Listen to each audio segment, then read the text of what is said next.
Hi, hon. Hi. I have a question for you. Okay. Ask away. This one might get a little touchy. All right. Touch. I don't care. Touch. Okay. Touch all of it.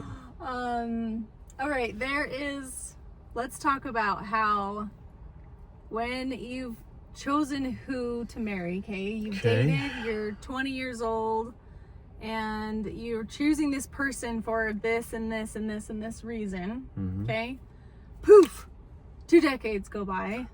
Are you supposed to stay the same person? Or like if I've changed and said, I don't want this anymore, or I'm not this, or, you know, we need to talk about the growth and change that people go through, and basically not is that okay, but how does that affect the relationship? And if you chose this version of me and now I'm this version, what do you do? That's a big, long, wife question right there. I thought he was going to ask me like one sentence. That was like 30 pages long. Well, I had to give you a preface. So you're saying, is it okay if you change and you're a different person in 20 years than you were when we first got married? Yeah. So I think that's inevitable. Is probably the right answer to that. Like, I don't know anyone that's been the exact same person, the exact same likes and dislikes for 20 years. Unless you're some old country bumpkin living up in the forest. You know, just being the same dude. I don't know. think he even still changes. Maybe he even changes. Maybe the animals help him change. I think he even still changes. But I think, yeah, so I think you do change, and I think it is important to adjust with the person that you married, 20 years ago. As they change, I think it's important to accept them as they go through. And I think you have to always ask yourself the question, like, do I still accept this person for who they are? Do I like this new version? Yes, I'll continue. No, maybe we got to figure out whether I want to keep being married or if I want to move on. I think that I've had that mindset, and I've given that advice to several different people. It's like, you have to choose marriage like almost every day. It's like, I'm choosing this, or every month, every year, whatever. It's like, I am still choosing in. And I think it's a healthy mindset to even have with that, because I don't know, but if we talk about the phases of a person, I'm on the side that of course we need to change and grow, and hopefully it's for the better, right? What if they were changing for the worse? Yeah, and that happens a lot. That happens a lot. So you're like, okay, well, that's again constantly choosing it, or does something need to adjust and change? Because hopefully, I'm on the mindset like, of course change is good, and I think some people probably have the programming that change is not good. Is it though? I mean, that's a whole nother question. Yeah. Some people say, hey, I liked you, I married you this way. Stay that way. Don't change, because I didn't marry whoever else you're gonna transform into. You could be an alien. You could be a beast. You're not gonna know who they are gonna be in 20 years. Tears my face off. I don't like that person. So people, I don't know. Dude, then that goes into menopause and perimenopause and how they change through that. That's a stable subject, right? You've heard a lot on that one. A lot of guys tell me about the horror stories. Maybe we'll get to that one in this one. But basically, like, I am in the mindset that a person is going to change. They are going to grow. Hopefully it is for the better. And you're constantly going to have to be like, okay, who are you now? And what is this version of you in 5 years or 10 years? And decide if you still choose them. Okay, so let's say, change is good or change is not good? I've always been on the side that change is good. Yeah, because you're a changer. You're going to change. And you're not a changer. I'm not a changer. I'm very much kind of afraid of change. Stay the path, because it's a good path. It's a good path. I like this. I like where I am. Why change? But then I've learned throughout our 20 plus years of marriage that change ain't that bad. Change brings about some good stuff. But for a non-changer, this subject is really hard for a non-changer. That was touchy. It is for a non-changer. You're right. That was touchy. That was hard. This is kind of a hard subject, especially when we go into like really serious things. Religion. Raising kids. Money. I mean, goals. Your future goals. Sometimes they change. Like, we had the same goals when you first got married, and then the next thing you know, you're like, I don't like that goal no more. Like, what? Okay. So if we talk about religion, let's touch on one of those. So Okay. if I'm coming to you and I'm like, look, my beliefs have kind of changed. I'm seeing things differently here. And how did we go through that process? Yeah. So as a non-changer, that was extremely scary. I personally had a promise to myself and to God that I will marry this type of religious woman. And I even told myself when I was younger, and I told you this, that I said, I promise you that if she is not the religious person later on in marriage, like I married her, then I will end the marriage. I will divorce. And that no one told me to do that, but I just did that because I was like, that's what God wants me to do.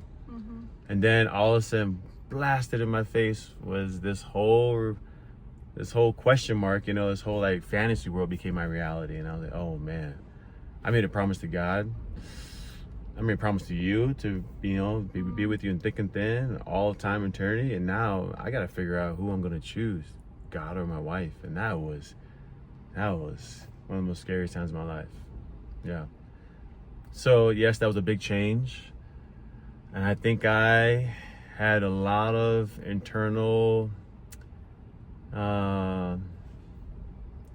introspection, is that what you call it? Yes. Trying to figure out how to deal with this, and what was a way that cherished you, what was a way that I wasn't offending God, how do I continue moving forward with happiness between us, that we can make this work, even though I had some crazy promises that no one told me to make, but I still did it. And I'm a man of my word, so honor was everything. The honor is everything. So, Yes. I never would lie to my fellow man, let alone a deity. So I was stuck in a hard place. So how did we work through this? Because a lot of people are going through this, and the religion that is supposed to like bring families together and be about families is breaking a lot of them apart. In that situation, And yes. it doesn't have to, but how did we work through that one? Well, my only answer at the time was divorce or not divorce. That was it. There's no other option. I was like, either we gotta split because you ain't that same person I married, you don't in the same religion I'm in, or you don't feel as strongly as I do, or we keep going forward and I don't know, we go to hell together. That's how grave I felt like the situation was. We lose all our blessings, we lose all our eternal kingdoms in heaven, and everything was all at jeopardy in this moment in time. All on my shoulders and my heart. And you obviously was thinking like, I don't. You had a bunch. It's scary for you. Well, yes, it's scary for me for many different reasons. But my perspective was on that had already changed. So I think I came to you and I was like, look, excuse me? I can support you. No, you were like, it was like kind of like, in excuse what you me, need. I have just a little something I want to tell you. Just a little something right before we go to sleep. Oh, sure. What do you want to talk about? I don't want to do the religion stuff anymore. Okay. I didn't say you that. Didn't, but I did not say that. I was like, look, there's some sticky points that I am not totally vibing with. But I don't think there's no way to say that in an easy way where it's not a bombshell. No, there's not. It blows up your life. No, there's not. And so like you did your best, and I was like, excuse me? What, did you say what I think you said? And I was just like blown away. But fast forward like a couple months. I mean, this is a long journey and it's a long process, just so you know. But forward a couple months, I think what we came down to was what do you need for still being there, and what do I need for what? And I was like, how can we support each other for what we need? Right, and you still wanted to go, and you wanted the kids to be taken, but he has a job where he travels a lot. He's not there, so it's not like I could be like, well, if you want to go, then you take them. So it was like, okay, if you need that, I will go. So I took the kids. I took the kids. I was still going Sunday. Totally supported him that way. Which is amazing that you did that, knowing where you were coming from and how you felt, and you were still doing that for me, basically. Yeah. For your love for me. But what I asked of you, and I said, what I need is just to like have some freedom and some space to figure this out, and really where I am on all these different levels and subjects and all this stuff. And can you give me that space of not wearing garments? And what else? There was just some things that I'm like, just give me the space and the freedom so I can figure this out. I will support you and what you need. What was it like? I'm totally not non-religious. Like, it was like, we can still pray and of course, talk about Jesus and all that stuff. That's Yeah. fine. We're in It a was- parking lot right now just doing this, so there's a lot of stuff It was, going on in case. But I think look mostly chaotic. for you, what was your biggest sticking point? It was going to church still, right? And me taking the Yeah, kids. yeah, because I felt like church was still a good place that was teaching good things for our kids. Yeah. Like never did I feel like there was a time where they were teaching kids to beat each other up or go steal like the baby's candy. Like it was still, everything was Right. good. So I think we both agree with that. They're not losing their humanity, they're not losing any goodness by going to church. And so like I think that was something we agreed upon. But I think at the end of the day, the thing that was the biggest for me, what I learned in that process was love. That love is a lot deeper, a lot more powerful than I ever imagined before. And I loved you. I knew that we found marriage through love. We were growing our love, but then this was like, what is love? Like, all right, so am I gonna really leave the woman I love with all my heart, that is everything to me, because of this decision she's made? Was I loving you only conditionally because you were following certain things that we agreed upon when we first got married? And if you don't do that, that means I don't love you? Is that even love? That doesn't sound like love. Conditional love? Like you have to be a certain way for me to love you, and then I'll be wonderful to you. But if you're not that certain way, then you're dead to me. Like that is not love. And I was realizing that that's kind of where I was coming from. That if you weren't the exact model, you know, or form that I had in my heart, was why we were so in love.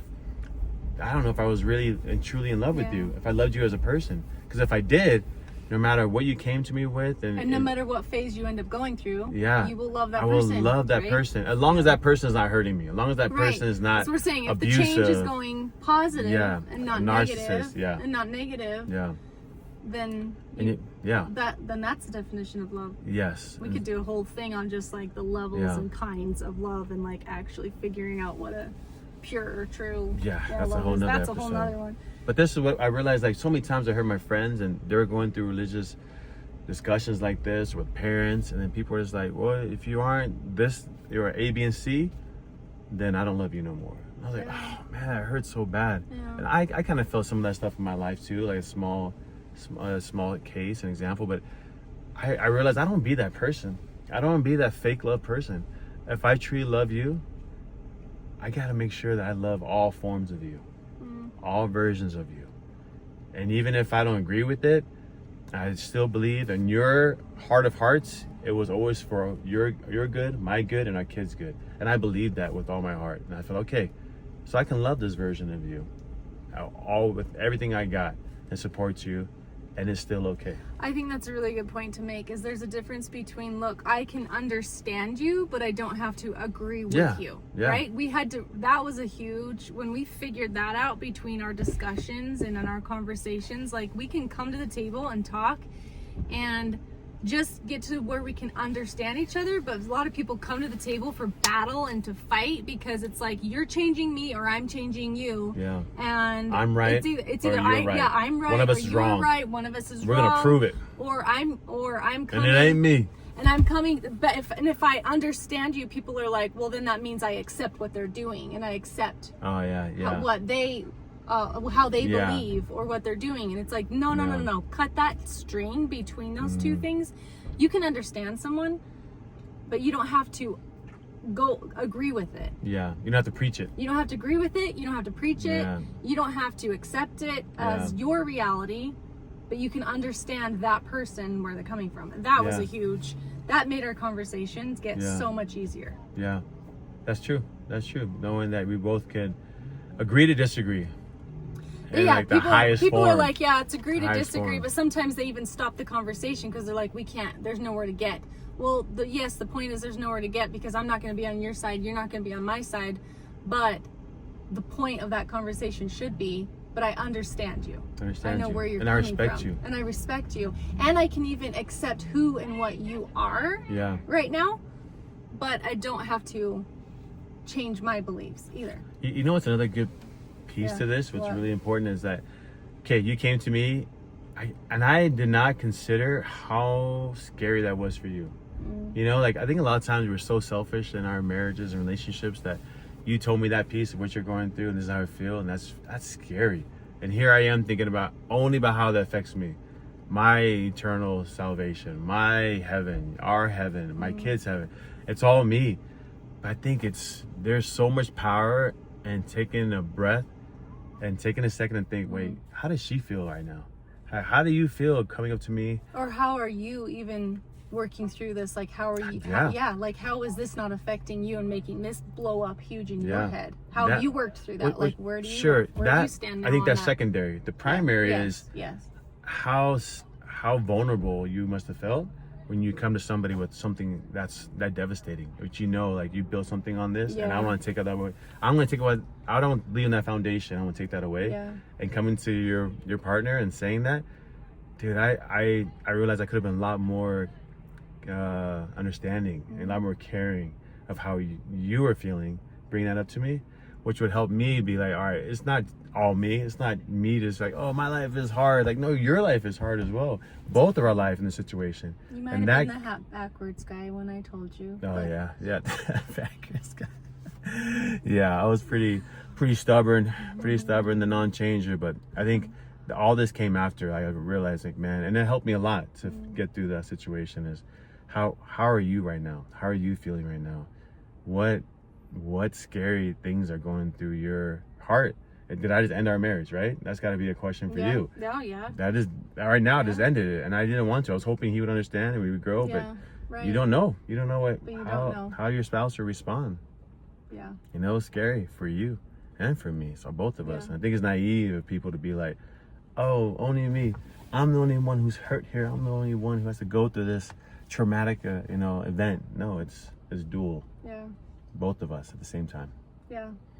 So how did we get through? I supported you and what you needed, and you supported me, and we understood each other. Yeah. And I think one of the big key points and big things that I think you got to was you were choosing me as the person in my heart, and not the actions or not the image. The image I painted. This is what my wife will be like, and this is who she is, and this little perfect image in my mind. Like, I had to take that away. Like, that's not you. This is you. And you were able to deal with all the change and the things and the phases because you realize there is still a center and a core of goodness. There. Yeah. Of goodness and love in your heart. And I trusted that.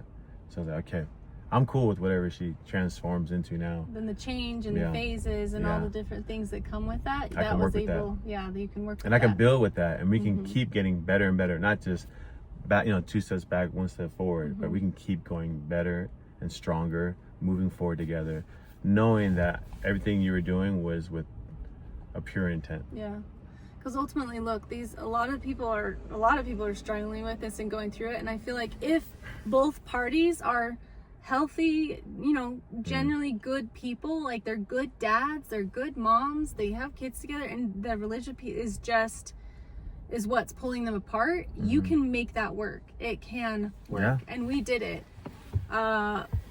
As long as they're both healthy, that core and that center, and they're good people. Yeah. And if they're a good dad, like, why would you break that up? If they're a good father, if they're a good husband, and it's like, there's always things to work on. There's always things that we can improve on and that can get better. But ultimately, why would you break that up over that one piece? And I get that one piece is pretty big, and there's like layers and layers in this because you're hoping that one piece is giving you eternal happiness, right? That's what you're building everything on. And so once someone in that marriage is saying, I don't know about this, and then you're like, happiness is gone, and it's just floating away. I gotta cut my weight. I gotta cut my weight so I can get back up and get my heaven. So how did you work through that one piece of, like, if I'm choosing her and I'm choosing who she is in that core, and she's gonna support me on my journey and whatever, how I want to express this, and you're gonna support me in how I'm expressing it. How did you get through that piece of, like, or did you just kind of? So I told you love. Right, love. I think love became my religion. Yeah, but if we're breaking up our eternal family, we're not going to be together forever. Like, how did you work through that? Yeah, so I started to form a different idea of who Heavenly Father is, who God is. I started thinking my life. So at first I was like, well, if he doesn't like this, then oh well, we go I'll hold your hand and we'll go to hell together. It's all good. And that's where we'll go, and then so be it. I love my wife, and love will prevail somehow, some way. And then as I started saying that, like, you know, almost like defiant, I was like, all right, if that's who God is, then cast this out, because this is the one I love, and she's taking care of me and my kids forever. We always would be like this, and we're locked in. And so that's how I initially was feeling after I feel like I realized I chose This you. is what I'm choosing. I chose you. Whatever come may, come what may. Yeah. Come what may, that's what's going to happen. I'm staying with her. You know, if all the fiery arrows come at us, you know, bring it, you know. But then I got to another phase, and I was like, okay, well, maybe the God I believed in isn't so staunch and like so like, nope, you're done and you're out of here. You know, we've been talking about all our lives, going to church, about how God is loving. God is right? love. Well, God is love. God is love. And you're like, wait. Why am I thinking that he's going to just destroy us so immediately and so rapidly without any consideration? Like, the God I knew, the God I worshiped and I felt, he's always been loving. And so I realized that I started to feel like it's going to be okay. That I know if this doesn't line up with all the doctrine, with all the rules that we were taught and given, you have to have this. Like, it has to be this. And I this believe and this. that there's a God out there be like, I got you. We're going to work this out. And I was like, that's who I believe in. That's who I worship. That's the person I think will be there at the end of all this, that's saying. And whatever we're choosing right now can also change and morph in 5 years or 10 years or 20 years. It's like, so let's live for right now and like be happy and change and get better and get better and get better, and let's let that work itself out. Like, do we think we seriously know everything of exactly how it is and exactly how it's going to be? It's so naive after to think this that, present, like right here. Yeah, right here, right now, that we know everything. That we know everything, and so I have to make the choices based off this information. Yeah. And but I don't actually know that. No. And that goes back to your change. You get more information, you get more knowledge. You're like, whoa, actually, I don't even really care about that, what I was doing before. Right. 5 years ago, that was me. Right. I don't recognize that person. We say it all the time. Yeah. I don't recognize that person 10 years ago. Wow. I was really naive. I thought I knew everything. And then I think the more information, the more learning you do, the more you realize you don't know a lot of stuff. And I didn't know anything. You don't know a lot of stuff. You're like, I know. Like, no, you don't. Did you touch it? Did you actually hold it in your hand? Did you actually live it? No, but someone else told me, and I believe them. Like, okay, all right, let's figure out what you actually know. And I think we both we were able to shift in that space of like, you know what, we'll figure that out when it comes, because we don't actually really know. No. So let's just. So this was good. You were a good dad. You were a good person, and then vice versa. It was like all I wanted was understanding and love, and then by giving that to you, it's like, so then you were able to give that to me, and that's why it worked, and we were able to support each other for where we were at in that journey right there in that moment, and we still continue to do that and choose that year after year as we have changed and still continued to grow. Right? We continue to grow and change, like you said. And I feel like that is kind of the key piece for people to be able to work through that really touchy. You gotta love, man. You gotta love the person you're with. If you don't love them, again, you gotta build that love first. You gotta figure that out, because once you got that down, why are you married? Once you got that down, I figured then you can. That can't always be the answer. Well, it is, man. I feel like it's so under. I love you. You know, we say it all the time. You see it in movies, but man, there's so many levels. To that word, love. That is. I feel like we are still just scratching the surface of what that truly means, and I think a lot of people are not even close to what love really is. And I don't know. I'm trying to figure it out, and I feel more of it when I talk to you, when I take care of you, when I care about you and what you're changing into. I feel more of that love. What you're changing into. Yeah, and I love each form that you do evolve it. You evolve into that. Evolve. Yeah. So change is good, So we're It's going good. like in a positive, Oh, growing. Oh, phone call. that's your son. Son.